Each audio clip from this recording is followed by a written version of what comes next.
everyone. Welcome back to podcast series conducted by Scoolya. Welcome, sir.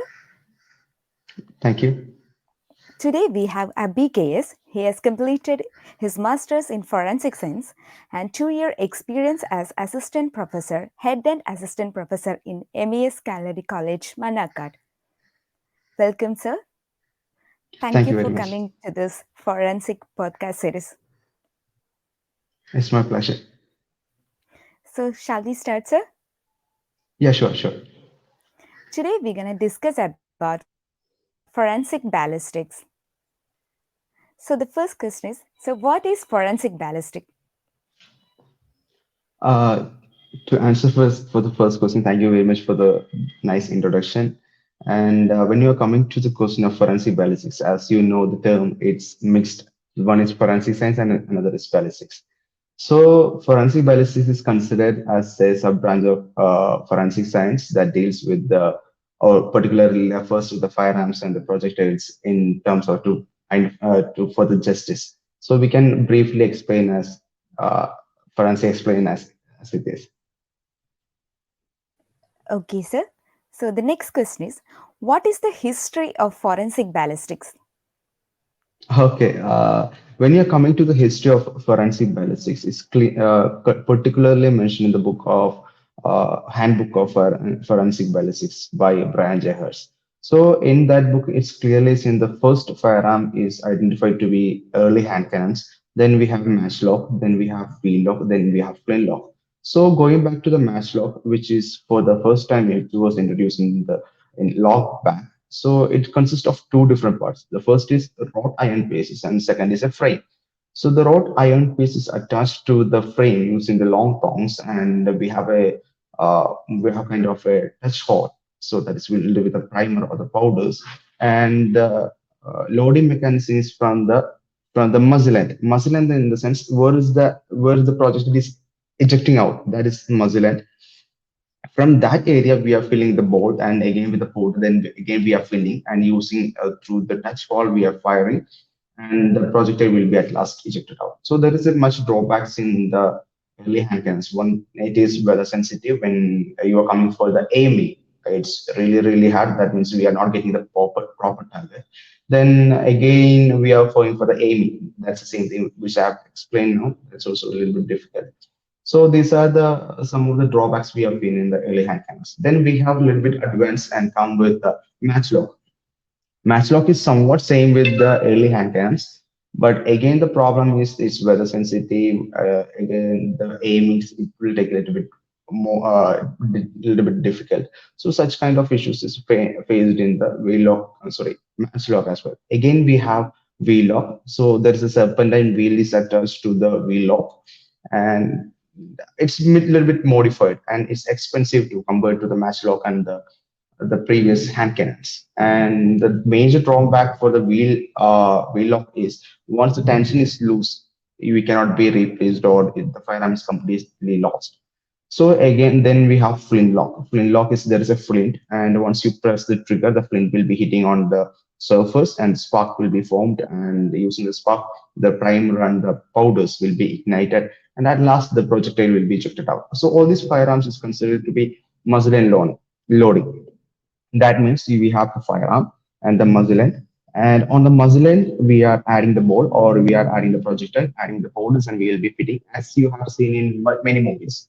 You can see that, and there will be fire or there will be ignition on the rear side. And once it's ignited, it will be gone, except the flintlock. So flintlock and the wheel lock both are working in different ways, but others are we have to manually ignite. These are Okay, the sir. history we can you can see. Okay, sir. So, what are the basic parts of a firearm? Okay, so before answering that question, so we have to get an idea about the firearm. So that we'll discuss in later, I guess. So the in this particular firearm, the major parts. The first thing we have to define there's a long firearm and there's a handgun. Handgun in the sense you have seen the pistols, revolver, and such kind of firearms is handgun, and the other gun which you have seen the long one is called the long firearms or the rifles. From focusing on the long rifles, you have seen the long barrel, which is the main characteristics of the long firearms. Long barrel you can see, then you can see the body, and above the body there is a front sight and the rear sight, so that you can aim at the one particular target. So aligning the target, the front sight and the rear sight, you will get a straight line, you can fire it. So it gave the perfect aiming. Then again, coming back to the trigger, so there is a trigger that used to pull, and once it's pulled, the projectile will be ejected out. Then to cover the trigger or to protect the trigger, we have a trigger guard, and the back there is a stock and the butt plate that you can help in if you are holding in the shoulder, so it will give the proper holding. And if you are coming to the small guns, especially a revolver, there is a revolving chamber. That's a peculiar feature of the revolver, and the projectile is added to the revolving chamber, and you can fire it. And when you're coming to the pistol, there is a magazine will be added to the pistol, normally we call as a Glock pistols. Front side, rear side is there, and there will be slider. So on the basis of firearm, we are identifying the parts. The sliding will not be found in the long firearms, except the shotgun. Shotgun, you have a pump action, or you can use the slide at the back side. But in in the pistol or Glock pistol, you can find the upside. So these are the main parts you can see in a firearm. Okay, sir. So, how is the firearms classified? Sorry. How is the firearms classified? Oh, classification of firearm. Okay, again, thank you for this question. This is a basic question we are everywhere we are encountering. The classification of firearm is based on four important parts. The first thing is on the basis of bore. Bore is defined as the inside part of the barrel. So barrel is classified into on the basis of that is classified into three different parts. One is smooth bore. Smooth bore in the sense is completely look like a pipe. There is no inner grooves or there is no striations which is formed inside the barrel, and that's called smooth firearm. That is commonly seen in the shotgun and air rifles. Air rifles are almost or complete air rifles are in the smooth bore. Second, you can see in the rifled one. Rifle in the sense there is you can see this kind of spiral grooves, the crest and troughs inside the barrel that literally help the long firearms or long range firearms to give precision, to help to penetrate the air resistance, because the projectile is given with a spinning moment. That is actual purpose of giving there is a spiral movement inside the barrel. And next you can see that's not common, but this is called paradox. Paradox is the sense is one particular area will be small kind of or a little bit kind of thing will be there. I mean the what is called, yes, rifling is there, but it's we can particularly could not be called as a rifling, but we can see small kind of rifle that is called paradox rifling. And next you have mechanism. Mechanism is again classified into two in the important part. That is, one is loading mechanism and second is action mechanism. Loading mechanism, as we have seen the earlier firearms or in the history of firearms, we have say the muzzle end loading. Muzzle end loading, which I've already explained. In the barrel, we are adding from the barrel, the outside of the barrel. So that is called muzzle end loading. Then we have breech end loading. Breech end loading in the sense the rear side of the barrel is called breech end loading. That's called breech. From breech we are loading. That is we if we have the what is called hinge action or the bolt action, so we are adding the cache case. Again, we are locking, or in hinge action, we are putting in a straight mode. Then again firing. Then the last one is called magazine. Magazine or clip. So in pistols, we are adding the magazine, or in long firearm, we have clips, some sort of clips which can be hold up to 6 or 7 cartridges. So we are adding the clip. And when you are coming to the load action mechanism, first we have discussed the loading mechanism. Now we are coming to the action mechanism. In action mechanism, there is a bolt action. In Marcos firearms or the firearms, the long firearms which is used in the police offices. Not police offices in the sense if you are going to a police station, at the end they will be having the long firearm, the very old one. It's very old one. So there's a bolt kind of thing. The bolt is open and the cartridge is added to the chamber, locking and firing. That is called a bolt action. Hinge action is a break action, which is also called as break action. You can break the firearm, add the catch cases, put in straight mode, load and fire. Then you have hinge action. That's the same thing. Then you have pump action. Pump action is exactly you have seen in the shotguns. Shotguns you are adding, and pump action is loaded to the chamber, and once you are pulling the trigger, it is fired up. Then we have semi-automatic and automatic mechanic. Again, is classified into further thing. That's called gas action. Is sorry, gas operator is the so that's a little bit much deep. So I'm stopping with the basics of the loading mechanisms. And next you have handling. Handling in the sense as we have this a little bit area. One is the shoulder gun, and one is a handgun, and on the basis of the size of the firearm or the use or handling of the firearm we have classified. Then the last one is use in the sense if you can use for the military purpose, you can for the sporting purpose, you can use it for the hunting purpose, self-defense. On the basis of that we can also classify, but this classification is generally not followed. But classification of the above discussed criteria is normally classified. So these are the general classification of firearms. I hope you understand. So if you have any doubt you can ask me, or any point is not clear. No, sir, it was clear. Thank you, Thank you. sir. And the next question is, what is meant by an ammunition? Ammunition is a broad term. So as you can see, the firearm. So firearm needs a projectile or catch case. So the catch case or anything that we are detonating from the firearm. So that is the general classification of ammunition. That could be any size. It could be different caliber. It could be different size. So any of the projectile that is used as a projectile or that particular that uh, gives that particular purpose is considered as ammunition. Okay, sir. So, what are the primary evidences obtained from a ballistic crime scene? Okay, so once you are approaching to the crime scene, especially in a shootout, active shoot incidents or shooter incidents, first of all, you can find the firearm itself. So in the hurry or in that tension mode, the culprit may lose the firearm itself from the scene of crime. So from the crime scene itself, you can find the firearm. So even the firearm is lost, you can get the catch case. Catch case is the projectile is ejected and the catch case is ejected out. So in such case, the catch case plays a major role as say, evidence. So once you get the catch case, you can easily understand or identify or narrow down to a particular weapon. So the catch case can be seen, or itself the projectile could be seen. And at last, as a trace evidence, you can find GSR. But GSR is normally focused on the person. So if someone is suspected to be fired a firearm. So we have different area. So the web area is there. The outer hand is there. The palm area is there. So from we use to swab the GSR.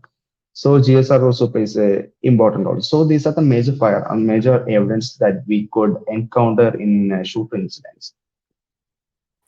Okay, sir. So, how is different firearms identified? Okay, so coming to the firearm identification, to be precise, the which firearm is fired in a particular crime scene. So that question could be asked in two different ways. One is firearm identification. Firearm identification in the sense which firearm has been fired from a particular incident or in a crime scene.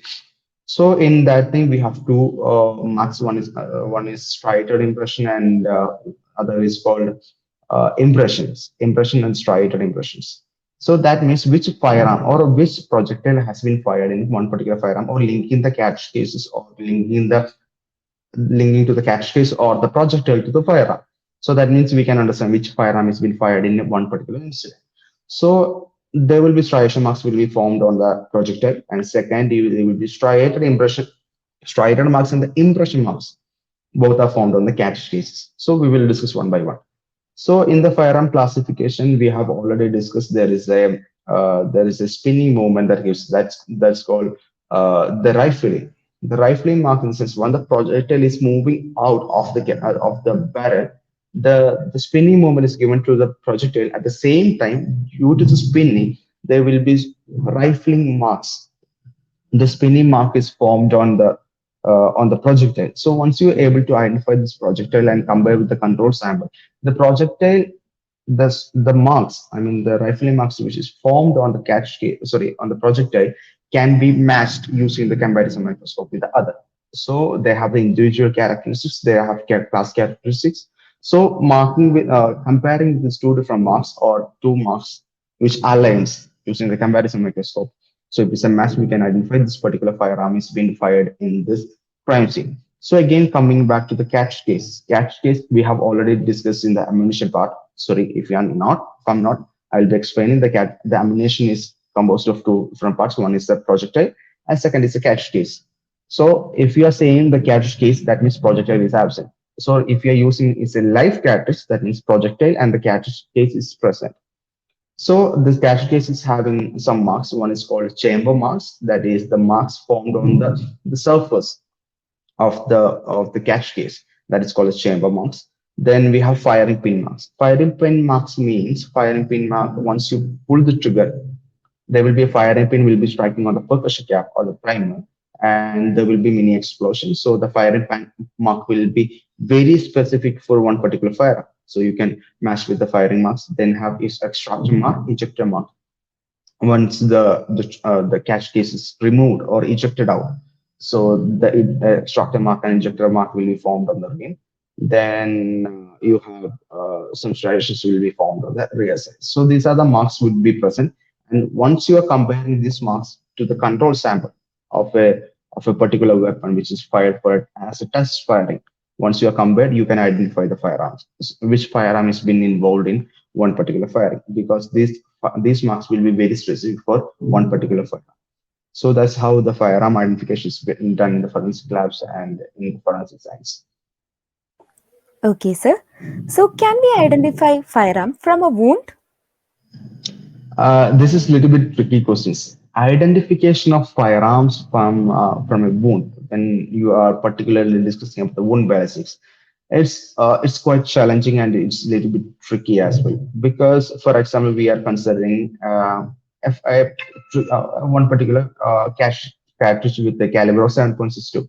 7.62 caliber you can easily find in AK firearms. AK firearms you are using 7.62, and when you are coming to the different sizes, this called there is 51, 53, 54 mm. That means 7.62 mm into 51 mm, 52 mm, 53 mm. That means the size, the distance.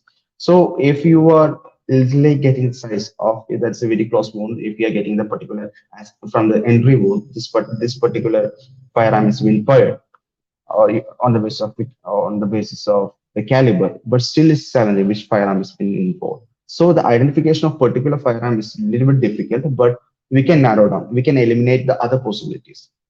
So eliminating other possibilities means we can avoid much confusions. We can particularly focus on very specific firearms. So that confusion, some confusion can be eliminated, but still it's confusing and challenging. So we are not exactly doing on the basis of which firearm is being used from the wound ballistics, but still we are understanding or identifying the range and other parameters.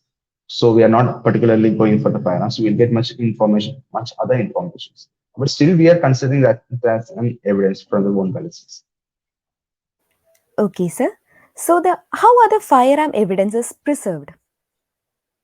Okay, so firearm evidence we have already discussed. What are the firearms evidence we probably see in a firearm in a shooting cases. So first I saw already said about the firearm itself. We don't use any sort of preservation, but we will be handling properly. First of all, we will be tie the muzzle end, because the firearm is recently used for any firing to do not leak out any of GSR. If we are getting the GSR control sample, we can match with that. So we are to before doing the barrel version everything in the lab.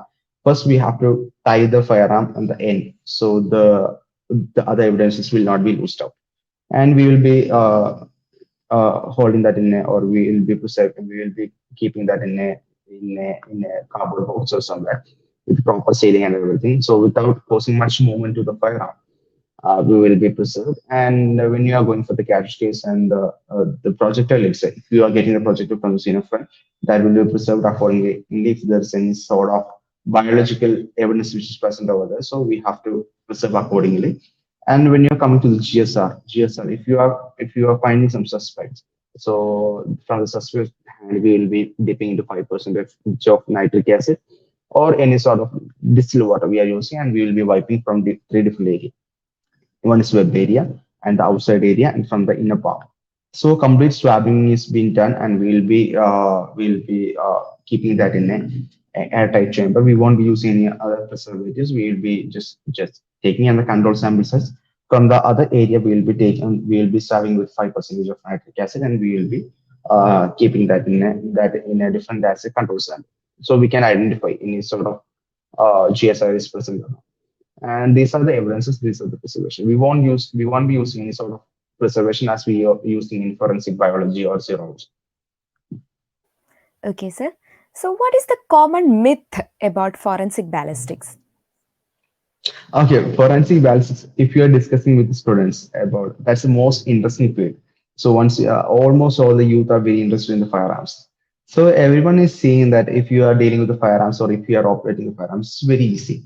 It's very easy, very, it's fancy for that. But the problem, the real challenges or the miss is like, but in real crime scenes, it's very difficult to identify the firearm to do the activity. Like the matching is much difficult because we have to find one particular area which is matching to the other area, and we have to observe in a camera microscope.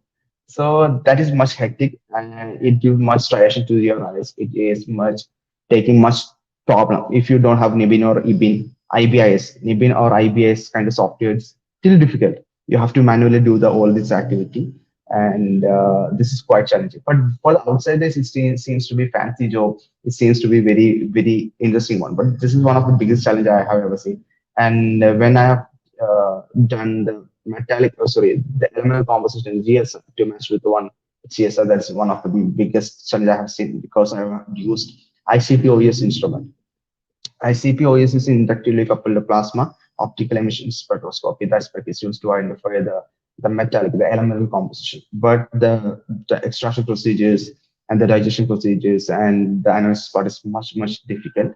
But for outside, seems to be very fancy. Once you are giving all these reports, it could be challenging. It could be much questions will be arised against you. So this is little bit challenging, but still, it's one of the best job to do. Okay, sir.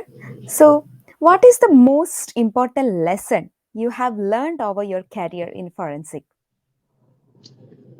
Instead of explaining the lesson, I should say the things which I've learned. One is to be very persistent. If you are really interested in this field, you have to be very focused, and you will be getting much challenges in the field. You will be getting betrayed from many so many sides, but be very persistent.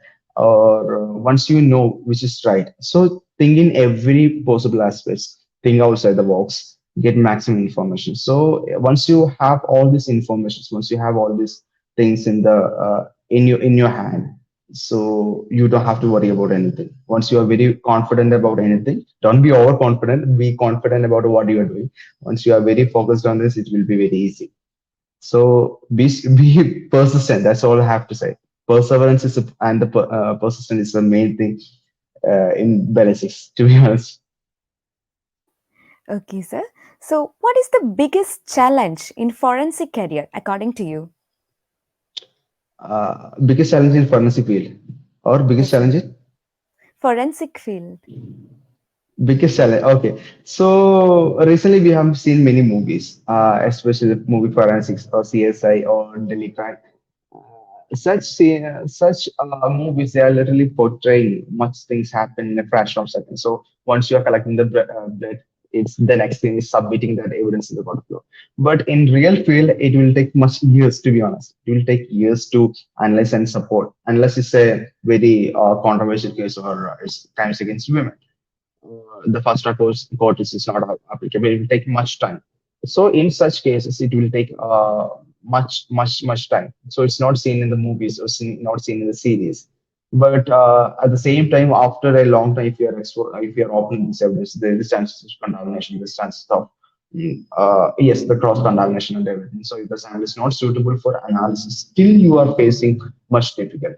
But when I am coming currently working on the research and R&D and the teaching department, so I'm not facing much challenges as of now. But when you're coming to the forensic science as experience of in internship in different forensic science lab in Punjab as well as in Kerala, So I find much difficult when they're opening the cases after a long time, because shortage of scientific officers, as you know, everywhere in India we are facing this issue. So due to that, if the sample is open after a long time, still you find much difficulty in analyzing the samples. So if there is much volatile samples or other samples is present, the instrumentation analysis always gives negative results, even though it was present at the time of collection.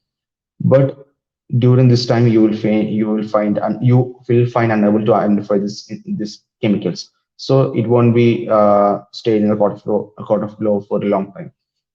So these are the some of the challenges. But when you're coming to the research and development, so it's very if you are very focused on the work, you know how to do the work. So you know the approximate results. You always don't know the approximate result, but still you have some assumption.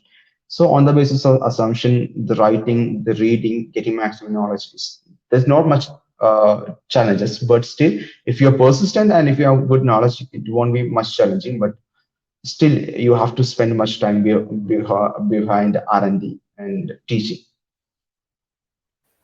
Okay, sir. So, what is one piece of advice you would like to give someone who is starting a forensic career? Okay. So those who are starting with a forensic career, especially in career in the sense you can find much opportunities. One is in government, second is in as a teaching, then research and development. So you have much careers in forensic science. So even though you are starting any of the field which I mentioned earlier, you have to be very persistent, and there will be from every possible side there will be much pressure on you. So don't fall as a prey of that. Just work as much as you do. Just go with your intuition. Don't go with any other ways. So and gain maximum knowledge. Knowledge is the best thing. Once you are very less with the knowledge, you will be in trouble. So once you get the maximum knowledge, you cannot be challenged. So you know all the possible ways. But if you have with the less knowledge, get the maximum knowledge, read thoroughly, read the recent research papers, get maximum knowledge, and work on it. Okay, sir. So, what are the three books you would like to recommend to our audience about forensic ballistics? Okay, my favorite book is Handbook of Forensic Ballistics, that is written by Brian Jehers. Then we have Handbook of Firearm and Ballistics by B.R. Sharma, the trials that was mentioned, B.R. Sharma. Then Wound Ballistics, which is published by Springer in 2000. 18 or 17, I'm not sure about this. These are the three books which I constantly follow, which I constantly read. So the B.R. Sharma book is completely based on the firearm trials, the firearms. It's a very good book. And I find as a Bible, the Brian J. Hurt books, the handbook. So it gives much information, starting from the history, the current perspective. But it was published in the year of 2008, I guess. But still is considered as the most valuable book in the field of forensic analysis. It's discussed almost all. So that's the reason I'm considering that is Bible for me in the field of forensic ballistics. But in every subject you have a particular book as a Bible. You may be considered that as a very noble book. But in ballistics, I consider Banja Hertz and yes, Banja Hertz books and B.S. Sharma's book. Okay, sir. So, as the final question, where can listeners find you online? Okay, so I normally don't do much kind of podcast or online interviews, but still you can find me in my college profile. And if you have any doubt, if you want to reach me out, you can send an email to me. One reach me out if you have any questions or any opportunities in the field of forensics. I will be happy to share. Okay, sir. Thank you. Thank you for your valuable time with us. Thank you for coming and answering these questions. Thank you, sir. Thank you so much. Thank you so much, Navida,